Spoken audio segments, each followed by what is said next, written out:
Well, here we go. So this was a really fun project for the two of us. The customers were super great. We did a really nice herringbone job for them. And they just kind of let me have free reign on this. And it was pretty nice. We wanted to do an infinity niche here, but because of the studs, we couldn't get it done.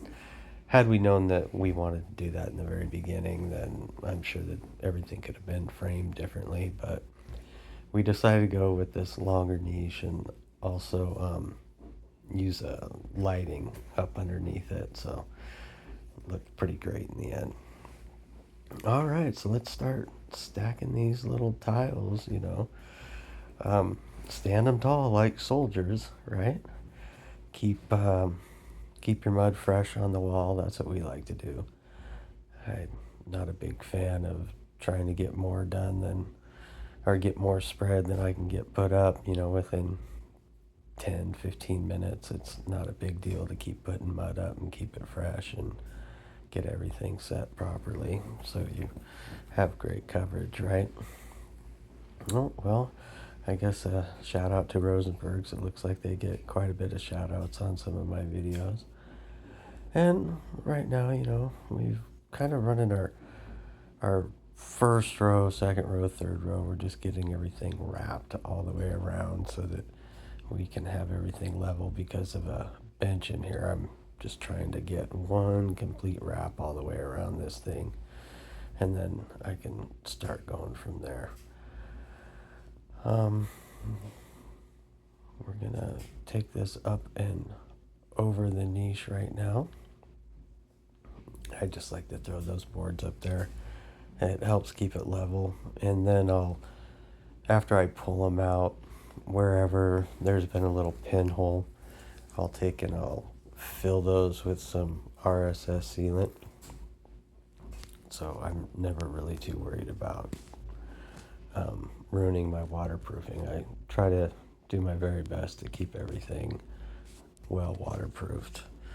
You know, big fear of any installer, correct? Keep it waterproof. All right, look at Ash go. She's just started around this time. Yeah, she had just helped with a job before this, and so this is her first kind of real big get into it, start from the beginning and go all the way to the end, finished product. And she's doing pretty good here. She gets a little nervous sometimes, but I think most of the time I enjoy having her around because she's more pickier than I am.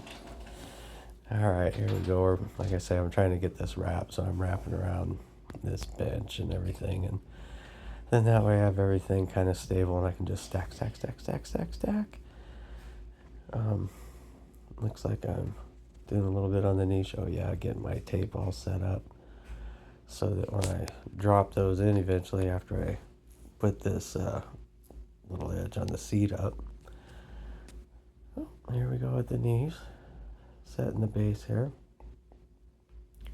Just making sure that I keep everything obviously not level, but pitched in the back and across the front. I want everything nice and level. And then I like to have a small pitch so that I can make sure that it drains off properly. Underneath there, that's where our light track system will go. Hey, Ash. All right, looks like, yeah, she's installing up on that side. Perfect. I'll probably start hanging these here. Yeah. So what I like to do in a situation like this, it's easy to just tape them and hang them. They're small. They're not going to go anywhere. Most of the time, the mud will just hold them, but I don't like showing up the next day and seeing one laying on the floor. I mean, blue tape is pretty simple. It's not that difficult to buy and use, right? Just peel and stick. Looks like I'm messing with the Schluter right there, getting the Jolly installed, and looks like I've got it braced there just to keep it tight. So we have a good, clean, finished look, and yay, we're finally getting our wrap and started on this wall. And now what are we doing? Oh, staring at it for a second. I think a lot of us installers like to just stare at things for a while and it's always a good thing to stand back and, take a look at what you're doing. Because most of the time I like to tell people we're an inch away, and so we see every flaw, every hang up. I mean, I hate everything that I do, and then I stand back and look at it and go, wow, okay, not too bad. So I would just always say to take a step back, make sure you're upside down, look your project over, um, and then if you're happy, continue on. If you're not, take care of it right now. Fix the problem now. All right, here we go. Let's cut some tiles for this thing. I can't remember. It's been a while since I've made this video, but boy, what a gorgeous day out here on the North Oregon coast, Oceanside, Oregon. Oh, I'm doing all the stuff around the top and the bottom here, just getting underneath the lid there.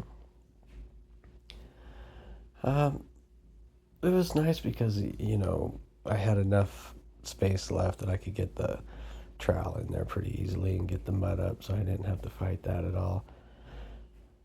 Very simple, easy procedure. And the fun thing, of course, was I did spacer everything on this project.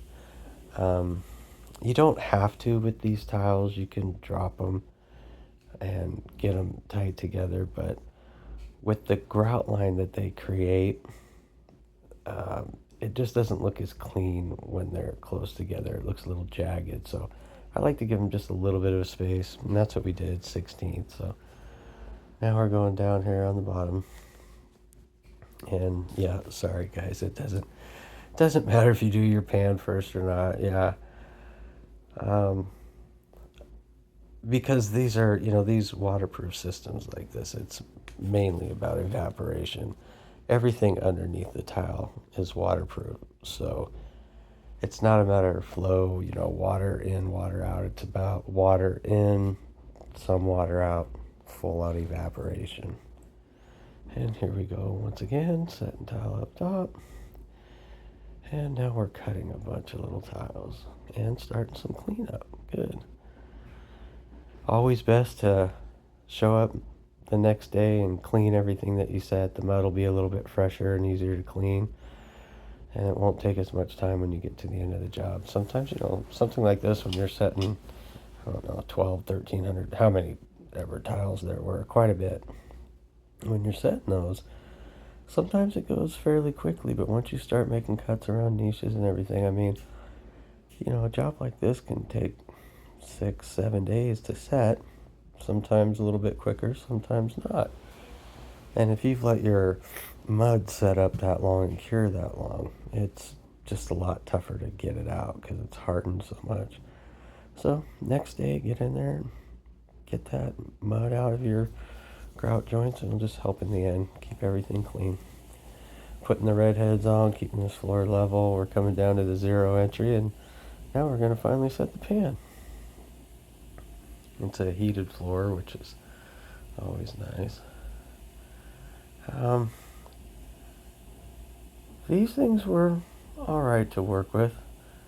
I'm not a huge fan of them. I'd rather have a large format tile in there, but I think that I actually thought that when it was all said and done and I looked at it with everything else, it really tied everything together and looked great. I couldn't have been happier. I would have never picked it, and that's why I'm not a designer. And I let the customers design everything, and I just install it. And a lot of times I think to myself, that's an odd combination. Then you get done with it and you look at it and it's like, wow, that's amazing. I wish I would have thought of that. Just like this shower. I don't know if I would have picked these colors, but boy, I tell you what, they look amazing combined in the end. It's just, what a great looking combination that they picked. I wish I had that skill. I definitely don't. I just try to put the tile down and get it set properly and hope the customer's happy in the end. All right, we're cleaning up all the grout lines right now. Trying to get everything smoothed down and pressed. I don't really like it when these things lip too much, and everybody knows with these smaller format tiles like this, drainage can be an issue, so get everything as flat as possible. All right, underneath the niche, going up to the lighting track finally. That's obvious. That's always the best part, is when you light up the niche. I think everybody loves that. It's like kind of like Christmas morning, right? Or not Christmas morning, but when you see the Christmas tree all lit up, it's great. These were all pretty easy because everything was laid out correctly, so they're all the same cuts. Just put the mud on the back of them, and because it was just going to be way too dirty to try to get a trowel up in there and spread mud and get it all over the LED light. I just wasn't having it. All right, let's caulk everything, all of our little transition points here. Get everything caulked in. I like to tape it off. It's just cleaner that way. Sometimes, some people say, oh, it takes too long. Well, I don't know. It takes a long time to clean it, so I figure I just tape it off, and it takes a couple minutes. Just cleaner, I think. Yeah, we're all cleaned up, and shoot, I think we're about getting ready for, yep, there it is, grout.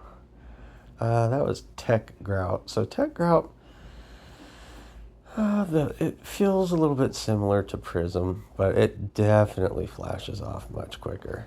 Much quicker. I was getting pretty sweaty with this, trying to go pretty hard right now. It was, I might have let it set up just a hair too long, but luckily I got away with it. Everything came out just fine. It was a sweaty day. I really, really enjoyed how this was cleaning up, though. We had some good gloss tiles. I mean, those were a matte finish there on the pan, so they didn't clean up as well as these did. But now I'm buffing everything out, and